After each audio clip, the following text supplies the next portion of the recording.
Hello friends, Sindhu Bhairavi சீரியலில் என்ன நடக்குதுன்னு பார்க்கலாம் வாங்க. வீடியோவை ஸ்கிப் பண்ணாமல் கடைசி வரைக்கும் பாருங்கள். இப்போது இங்கே நம்ம சிந்துவையும் சிவாவையும் முன்னாடி கோர்ட்டு முன்னாடியே நிற்க வச்சு கேள்வி கேட்குறாங்க.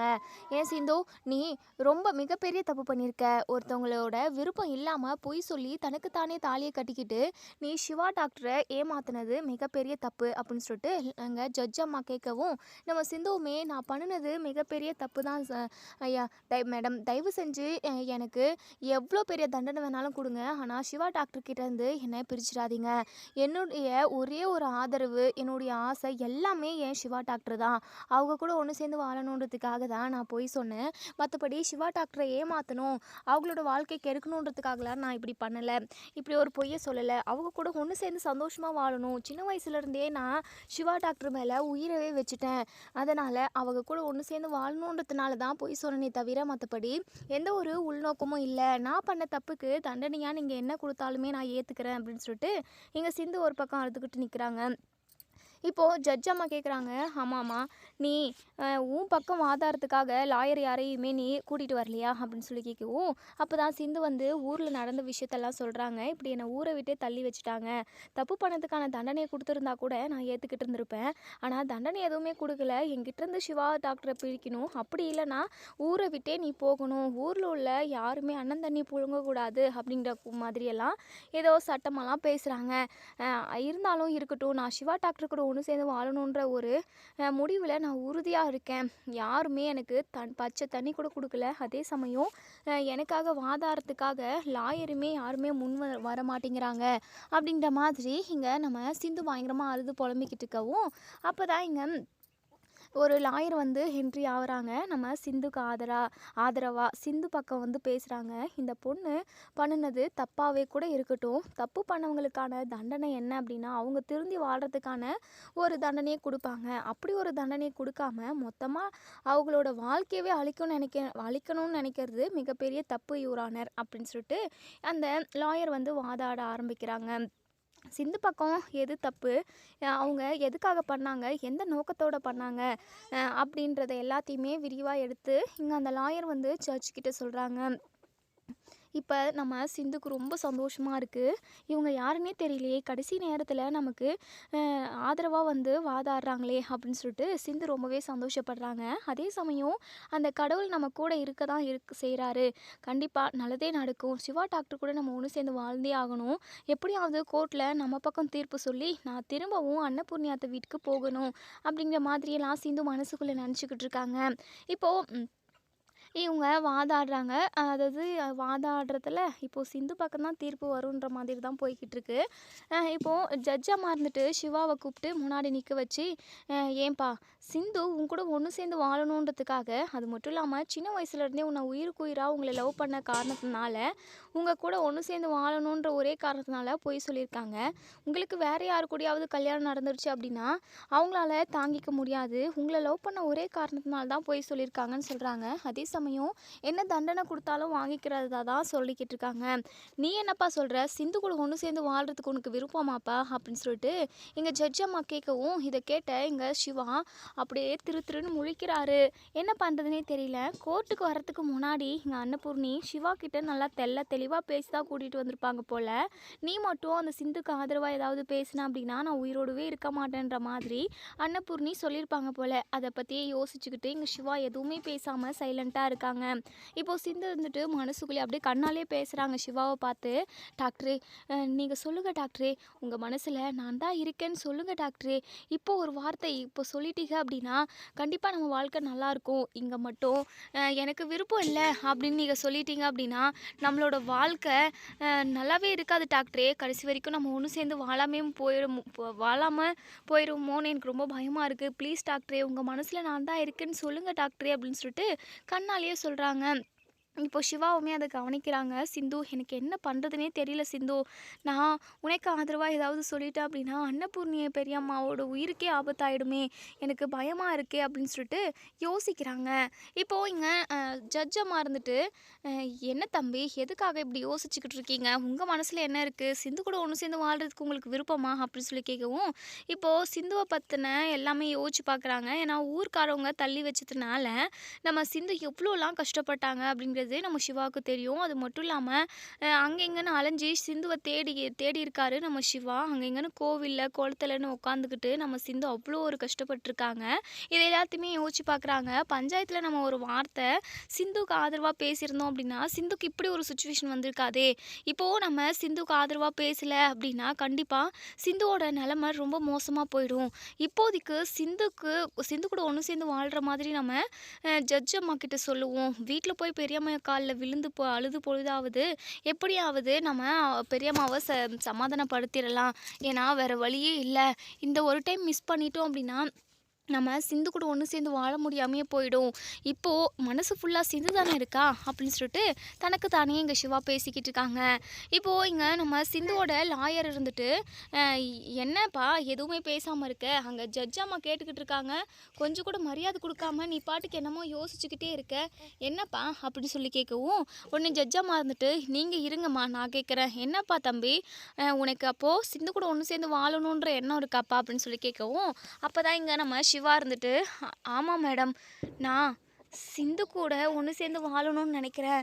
சிந்து தப்பு பண்ணிட்டா, பொய் சொல்லி தான் என்னை கல்யாணம் பண்ணிக்கிட்டா.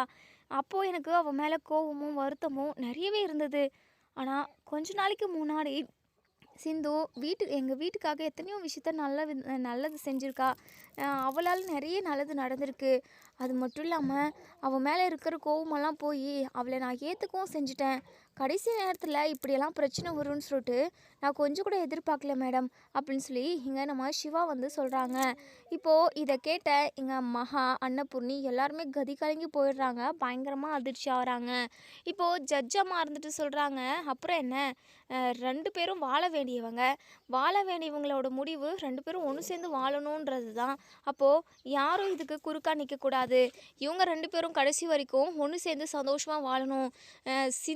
சிந்துக்கும் சிவாவுக்கும் விவாகரத்தெல்லாம் கிடையாது. அவங்க 2 பேரும் 100 வருஷம் சந்தோஷமாக வாழணும், அவ்வளோதான் கோர்ட்டோட தீர்ப்பு அப்படிங்கிற மாதிரி கோர்ட்டு தீர்ப்பும் வழங்கிருச்சு. இதை கேட்ட சிந்து பயங்கரமாக சந்தோஷப்படுறாங்க.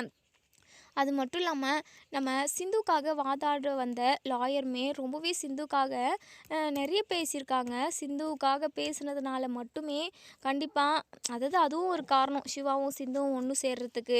இப்போது நம்ம சிந்து ரொம்பவே சந்தோஷமாக ஓடி வந்து சிவாவை கட்டி பிடிச்சிக்கிறாங்க. சிவாவுக்கு ரொம்ப சந்தோஷமாக தான் இருக்குது. இன்னொரு சைடு அவங்க பெரியம்மாவை நினச்சா அவ்வளோ ஒரு பதட்டமாக இருக்குது. மகா இருந்துட்டு அக்கா பார்த்தீங்களாக்கா இந்த சிவா என்ன பண்ணி தொலைச்சிருக்கான்னு, அவனோட வாழ்க்கையவே இப்போ தொலைக்க போகிறான். இந்த சிந்து கூட அந்த சிவா வாழ்ந்தா அவன் நல்லா இருப்பானாக்கா. அவள் ஏதாவது பண்ணி அவனை கொண்டு போகிறதுக்கு கூட தயங்க மாட்டா. அவள் சரியான சுயநலவாதிக்கா. எப்படிக்கா இந்த சிவா இப்படி ஒரு முடிவு எடுத்தான் அப்படின்னு சொல்லிட்டு மகா பயங்கரமாக புலம்பிக்கிட்டு இருக்காங்க அன்னபூர்ணிக்கிட்ட. அன்னபூர்ணிக்கு பேச்சே வரல. ஏன்னா ஏற்கனவே நம்ம அன்னபூர்ணி சிவா கிட்ட சொல்லி தான் கூட்டிகிட்டு வந்திருப்பாங்க. நான் சொல்கிற பேச்சை மீறி ஏதாவது பேசினேன் அப்படின்னா கண்டிப்பாக நடக்கிறதே வேறன்ற மாதிரி தான். இப்போது அங்கேருந்து நம்ம அன்னபூர்ணி பயங்கர கோவமாக காரில் ஏறி உட்காந்துக்கிட்டு போயிடுறாங்க. பின்னாடி சிவா அதாவது பெரியம்மான்னு சொல்லி கூப்பிட்டுக்கிட்டே வரவும் அப்போ கூட நம்ம அன்னபூர்ணி எதுவுமே காதுகளை போட்டுக்கல. இப்போது நம்ம சிந்துவை கூட்டிக்கிட்டு தான் வீட்டுக்கு போய் நிற்கிறாங்க. இப்போது நம்ம சிவா வந்து சிந்துவை கூட்டிக்கிட்டு உள்ளே வராங்க. நில்லு சிவா அப்படின்னு சொல்லிட்டு அன்னபூர்ணியோட சத்தம்.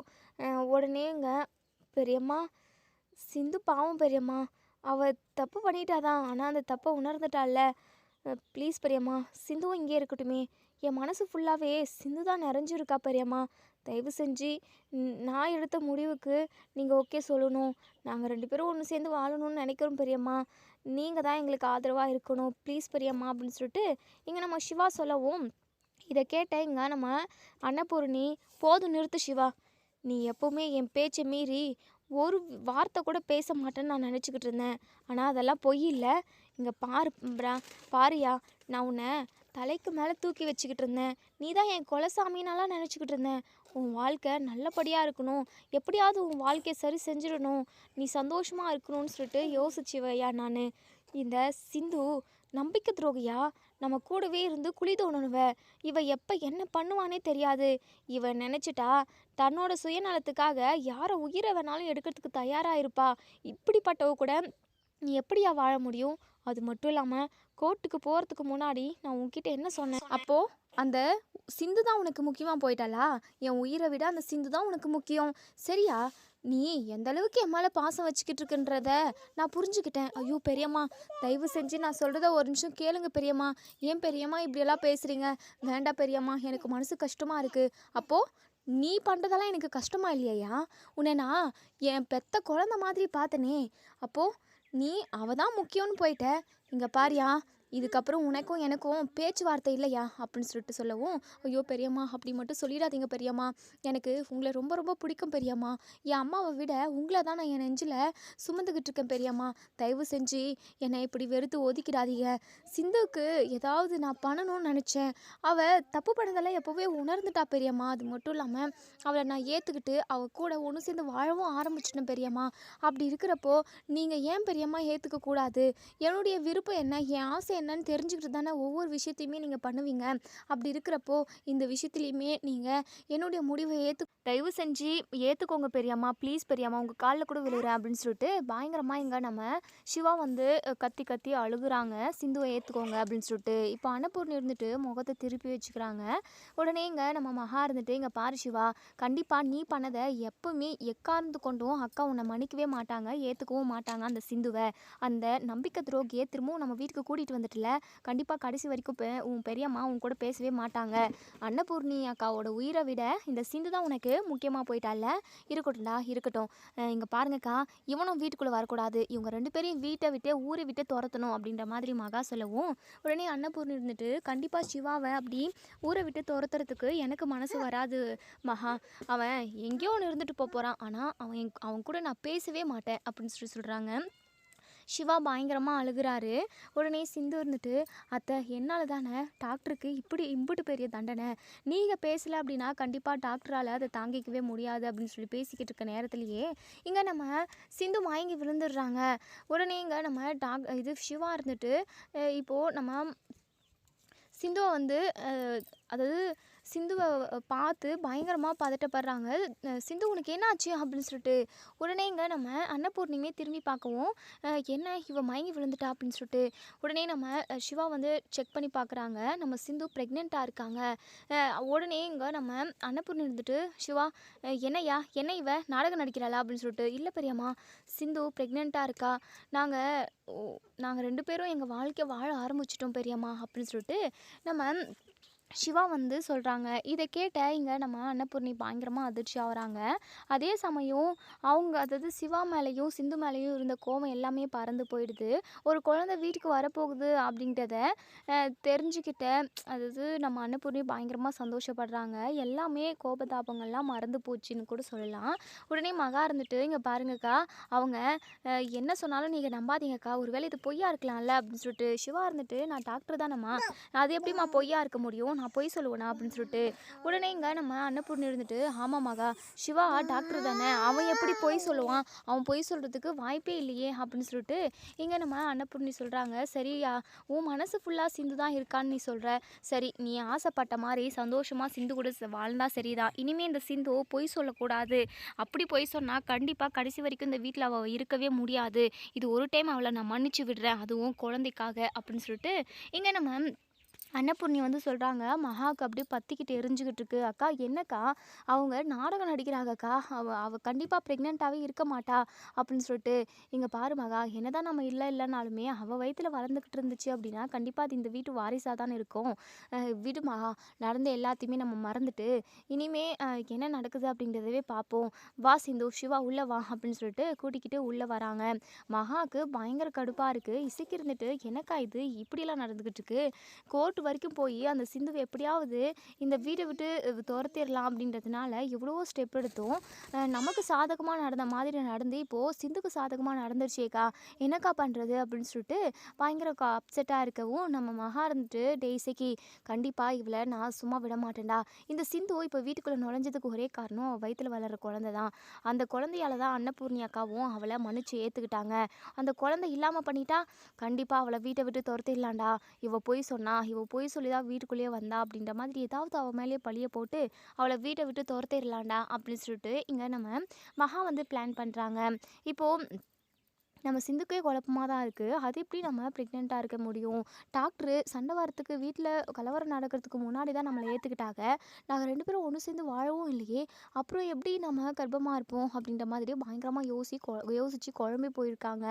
நம்ம சிவா வந்து சிந்து அதான் பெரியம்மா உன்னை மன்னிச்சு ஏற்றுக்கிட்டாங்கல்ல, பெரியம்மாவோட காலில் விழுந்து ஆசீர்வாதம் வாங்கிக்கோ. இனிமேல் நம்ம குடும்பத்தில் எந்த சண்டையுமே வரக்கூடாது, நம்ம எல்லாருமே சந்தோஷமாக ஒன்றுமா இருக்கணும் அப்படின்னு சொல்லிட்டு உடனே எங்கள் சிவாவும் நம்ம சிந்துவும் காலில் விழுந்து ஆசீர்வாதம் வாங்கிக்கிறாங்க. அன்னபூர்ணி இருந்துட்டு எப்போவுமே என்னுடைய ஆசீர்வாதம் உனக்கு இருக்கும் சிவா, நீ என் உயிர்யா, உன்னை நான் பெத்த குழந்தைக்கும் மேலாக உயர்வாக நினைக்கிறேன்யா, உன் வாழ்க்கை நல்லா இருக்கணும், உன்னுடைய விருப்பத்துக்காக தான் நான் இவ்வளோ ஏற்றுக்கிட்டேன். அது மட்டும் இல்லாமல் இந்த வீட்டு வாரிசேவை சுமந்துக்கிட்டு இருக்கா, எப்படியோ ஒன்று நீங்கள் சந்தோஷமாக இருந்தீங்க அப்படின்னாவே எனக்கு அது போதும்யா அப்படின்னு சொல்லிட்டு இங்கே நம்ம அன்னபூர்ணி வந்து சொல்கிறாங்க. இப்போது இங்கே நம்ம சிவா வந்துட்டு சரி சிந்து வா, நீ ரொம்ப டயர்டாக இருப்ப, நான் போயிட்டு ரெஸ்ட் எடுப்பேன் அப்படின்னு சொல்லிட்டு ரூமுக்கு கூட்டிகிட்டு போகிறாங்க. இப்போ சிந்து பயங்கரமாக யோசிச்சுக்கிட்டே இருக்காங்க. சிவா இருந்துட்டு என்ன சிந்து ஒரே யோசனையாக இருக்க போல். ஆமாம் டாக்டரே, நான் மயங்கி விழுந்துட்டேன், அது எதுக்காகன்னு உங்களுக்கே தெரியும். ஆமாம் நீ கர்ப்பமாக இருக்க அப்படின்னு சொல்லிட்டு. ஐயோ டாக்டரே, நான் கர்ப்பமாலாம் இல்லை டாக்டரே அப்படின்னு சொல்லிட்டு. அப்போ எதுக்காக சிந்து மயங்கி விழுந்த அப்படின்னு சொல்லி கேட்கவும், டாக்டரே நான் தான் 2-3 நாளாக சாப்பிடவே இல்லைல்ல, கடையில் போய் தண்ணி கேட்டால் கூட யாருமே எனக்கு கொடுக்கல, அதான் ஊரை விட்டு தள்ளி வச்சுட்டதா அந்த ராஜகிளி பஞ்சாயத்துக்காரவங்க சொன்னாங்க. அதனால ஊரில் உள்ள யாருமே எனக்கு எதுவுமே கொடுக்கல, பேசலை, எதுவுமே இருக்கிறதுக்கு இடம் கூட தங்க கூட விடலை, கோவில் கூட இருக்க விடலை. அப்படி இருக்கிறப்போ நான் எதுவுமே சாப்பிடாம இருந்தேன்னா மயக்கம் தானே வரும். நீங்கள் என்னடனா நான் கர்ப்பமாக இருக்கேன்னு சொல்லி சொன்னீங்க, எனக்கு அதான் டாக்டரே ஒரே குழப்பமாக இருக்குது அப்படின்னு சொல்லிட்டு.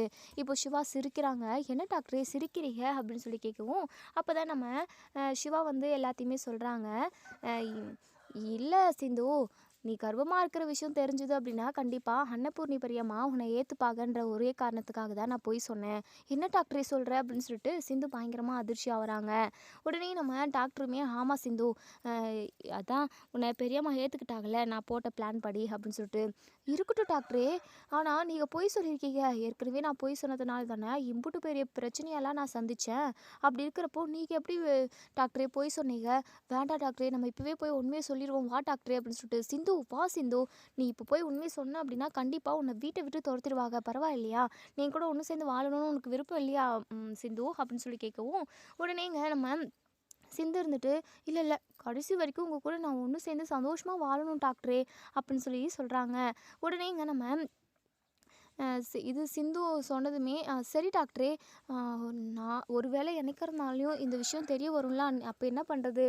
என்ன சிந்து கொஞ்சம் கூட யோசிக்காமல் பேசுகிறா, அதான் நீயும் நானும் இப்போ ஒன்றும் சேர்ந்துடும்ல, பொய் சொன்ன விஷயத்த உண்மையாக்கிடலாம், இன்றைக்கி நமக்கு ஃபர்ஸ்ட் நைட் அப்படின்னு சொல்லி சொல்கிறாங்க. இதை கேட்ட சிந்து அப்படியே வெக்க பண்ணுறாங்க. போக டாக்டரே, அது வந்து அப்படின்னு சொல்லிட்டு. என்ன சிந்து வெக்கமெல்லாம் பாட தெரியுமா உனக்கு? ஐயோ டாக்டரே அப்படின்னு சொல்லிட்டு. சரி சரி, நீ எதுக்கு நினச்சும் கவலைப்படாத, பொய்யே உண்மையாக்கிடலாம், உண்மையாகவே இந்த வீட்டுக்கு வாரிசு வந்தால் நல்லா தானே இருக்கும், நமக்கு ஒரு குழந்த பிறந்தா உண்மையாகவே ரொம்ப நல்லா இருக்கும்ல அப்படின்னலாம் எங்கள் சிவா வந்து பேசிக்கிட்டு இருக்கவும், டாக்டரே நீங்கள் இப்படியெல்லாம் பேசியிருக்கேன்னு சொல்லிட்டு நான் கொஞ்சம் கூட எதிர்பார்க்கல டாக்டரே அப்படின்னு சொல்லவும், ஏன் ஏன் நான் பேசக்கூடாதா சிந்து அப்படின்னு சொல்லிட்டு. அது ஒன்றும் இல்லையே டாக்டரே அப்படின்னு சொல்லிட்டு. வா சிந்து அப்படின்னு சொல்லிட்டு சிந்துவை அப்படியே கட்டி அணைச்சிக்கிறாங்க.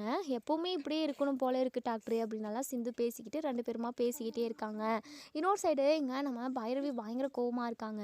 ஆறுமுகம் இருந்துட்டு என்ன பைரவி ஏன் இவ்வளோ கோவமாக இருக்க, எனக்கு இப்போ தான் ரொம்ப ரிலாக்ஸாக இருக்குது, எப்படியோ சிவா சிந்து கூட ஒன்று சேர்ந்து வாழணும்னு ஆசைப்பட்டிருக்கான் போல், 2 பேரும் ஒன்று சேர்ந்துட்டாங்க, சிந்துவுமே வீட்டுக்குள்ளே வந்துட்டா, எனக்கு அதான் ரொம்ப சந்தோஷமாக இருக்குது, ஆனால் நீ ஏன் இவ்வளோ கோவமாக இருக்க அப்படின்னு சொல்லி கேட்கவும், எரும மாடு, அவள் தப்பு பண்ணியிருக்கா, தப்பு பண்ணவ வீட்டுக்குள்ளே வந்தால் எனக்கு கோவம் வருமா வராதா, அவள் ஃப்ராடுக்காரி ஏமாத்துக்காரி, அவளை பார்க்கவே எனக்கு சுத்தமாக பிடிக்கவே இல்லை, நீ என்னடானா சந்தோஷமாக இருக்குன்னு சொல்கிற, எரும மாடு, நீ அவளுக்கு துணை போனவன் தானே அப்படின்னு சொல்லிட்டு எங்கள் பைரவி இங்கே நம்ம ஆறுமுகத்தை பயங்கரமாக திட்டுறாங்க.